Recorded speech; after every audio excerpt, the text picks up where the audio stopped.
So let me take you to Sunday afternoon about 1 or 1:30. A neighbor called the sheriff's office and said, I'm real concerned about my friend John Torneo, who's 67. We're pretty close, and I haven't seen or heard from him in a couple of days. Around September, he had a 19-year-old kid move in with him. John's a retired nurse for 30 years in Connecticut, just a superhuman being and always wants to help people. Well, last Wednesday, he made this 19-year-old leave because he wasn't help paying the rent, he wasn't help keeping up the house, so they put him out. And now I haven't seen John in a couple of days. So our deputy arrives at the scene, and the neighbor has a key to the house. So while the neighbor goes in to look in the house, our deputy stays outside and is doing some work on the computer and is working with a real-time crime center. The deputy discovers that the victim's vehicle is traveling south on Highway 27, and the deputy thinks, well, he's just not home. The neighbor comes back out of the house and says, no, he's not in there. So the deputy thinks, well, he's not in there. His vehicle's moving south on 27, and in 12 minutes clears the call. The neighbor goes home, is watching football games and texting and trying to call his friend John, and there's no answer. And it's eating at the neighbor, and he says, something's just wrong about this. This is not my friend John Torneo that I know. So the neighbor gets with a couple of other neighbors. They go back to the house by themselves, unlock the house, and go in. Now there's one bedroom that's locked. So they take a screwdriver and they take the lock off of the door and go in, and there's John, dead, disemboweled, eviscerated on the floor. So obviously they call the sheriff's office and we respond to the event. Let me pause there to say that the deputy, in our estimation, who has been with us about a year, is a really fine young deputy, but obviously needs more training. So we have taken her out of patrol.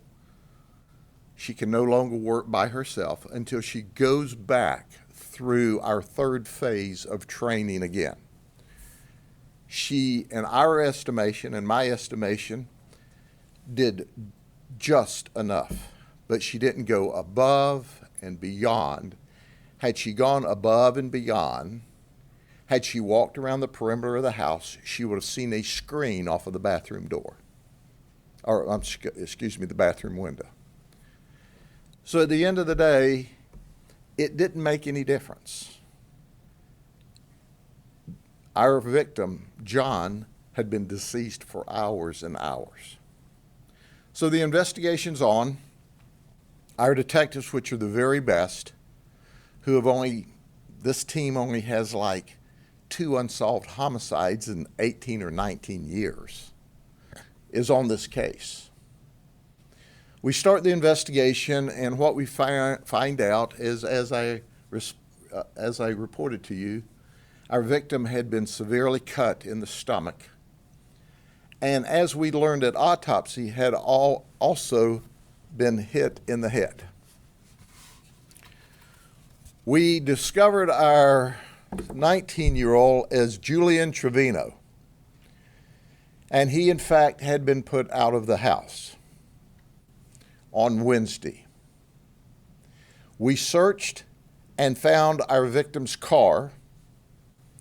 During the search before we found Julian Trevino, we found that he had used the victim's credit card at a Circle K in the area, and he had used the victim's credit card at the pizza restaurant that he worked as a dishwasher.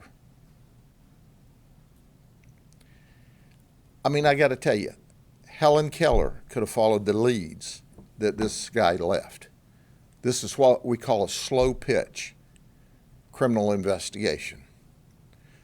So we, through investigative means and working with our colleagues, found the victim's vehicle. And our detectives set up on the vehicle. Now, we had our suspect identified very quickly. We'd gathered evidence very quickly, and we're watching the vehicle. Now it's about 4 o'clock on Monday morning. We see our suspect come out and get into the victim's vehicle. Our detectives immediately try to take our suspect, Julian Trevino, into custody. He didn't want to be arrested, so he fled from us. We attempted to pit the vehicle a couple of times unsuccessfully, and finally, in his urge to get away from us, he ran into a ditch and crashed the car, jumped out, and ran on foot. Our homicide detectives, which are known as being meticulous kind of guys, ran him down. So they not only got to do follow-up, they got to be involved in a pursuit and catch the bad guy. I was proud of them. Quite frankly, I'd like to see him running. So when we arrested him, then he confessed. And this is what he told us. I was really angry when he put me out of the house, and now I'm having to live in a shed by a friend's house. I didn't want to get away from my girlfriend. He never left the vicinity from where he committed the murder. So about 3 to 4 o'clock on Sunday morning, he goes back to John's house and he breaks in. He breaks in to the bathroom window and hides in a closet. When he hears our victim, John, settle in for the night, then he goes to stealing cash, credit cards. And what happens then? Our victim wakes up. He sees Julian. He understands who he is because he's lived with him since about September. And our victim confronts Julian and says, "You're not supposed to be here." At that point in time, our suspect told us, "I shoved John down on the bed and ran to the kitchen and retrieved a knife, a butcher knife.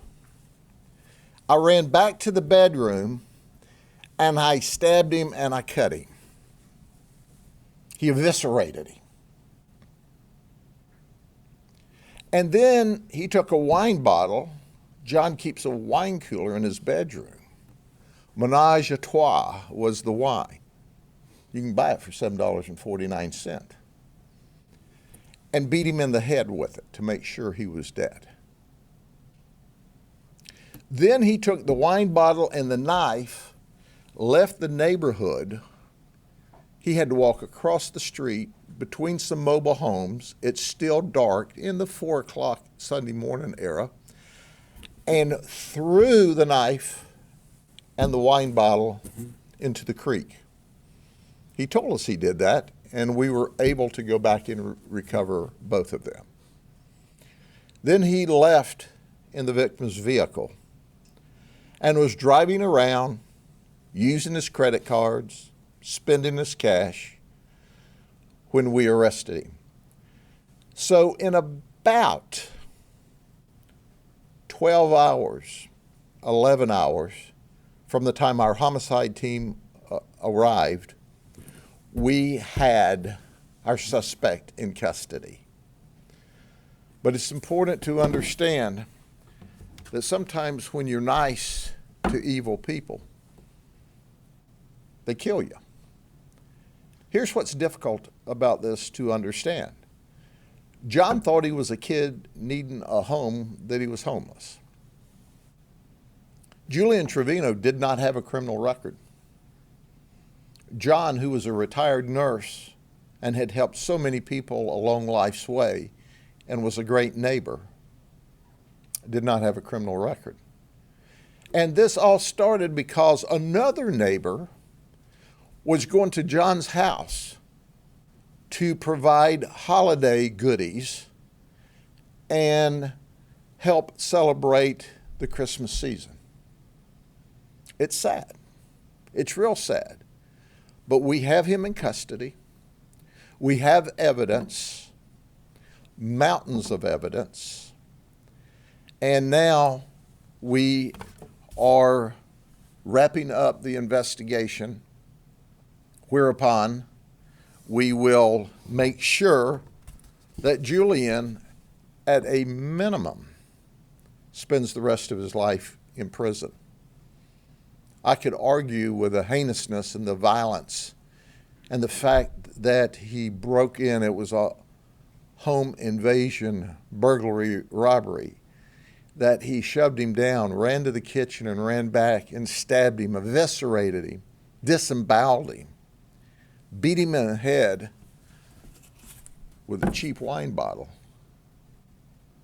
That maybe the state attorney will decide that this should be a capital murder, but that's the state attorney's decision, and we'll fully support that. Our state attorney's office, Brian Haas and his team, are simply the very best. Are there any questions about this event? Sheriff, first of all, what was the original reason that, first of all, how these two met? And second of all, is just, given he's a nurse, did he just feel sorry for this kid and say, hey, come live with me? John had a history of helping those less fortunate. John had a history of wanting to provide and make a positive difference. I think it's from his experience of 30 years as a nurse helping people. Now, how he met our suspect specifically, that's still under investigation. Obviously, our victim, John, can't talk to us. And we will tie those loose ends up. But our homicide team had him in custody, my goodness, in 11, 12 hours after they got involved in the investigation. And look, this is what we call, as I said before, I mean, it's a T-ball homicide. It's set up, you knock it over the park. It's, there's all the evidence, there's the confession, and you ask the suspect. I mean, he didn't leave the area. So they asked him, you stayed right here in the guy's car that you murdered. He said, well, I didn't want to get far away from my girlfriend. Well, he's far away from her now. She lives up in the northeast part of the county, and he's an hour away at the South County Jail, and he's going to get further away upon his conviction. He's going to the other end of the state for at least the rest of his life at best. There's no reason for it. It's just vicious and violent and should have never occurred. And it happened to a man who tried to help him, and he wouldn't help himself. So finally, John put him out of the house. I understand he doesn't have any significant criminal history, or maybe any criminal history. Have you been able to find anything in his background that suggests this type of outburst or behavioral issues at school, what happened? Right. That will be the follow-up investigation, as you well understand. We just found the knife this morning. We've actually found the wine bottle, and we found the suspect's shoes. So we asked the suspect, why did you throw your shoes into the creek along with the wine bottle and the knife? He said, well, that's the only blood I got on me that I could tell was my shoes, so I threw them away too. And this was in the dark of night, and then he was out of the community. But I applaud the neighbor who said, look, I'm friends with John. He's a super nice guy. This is way out of the normal zone, and he kept digging in until we got to where we needed to be with this investigation. Does poor guy John have any family next to kin? We're working on that now. He's from Connecticut. That's where he spent 30 years, and I think my folks are working on some next of kin now.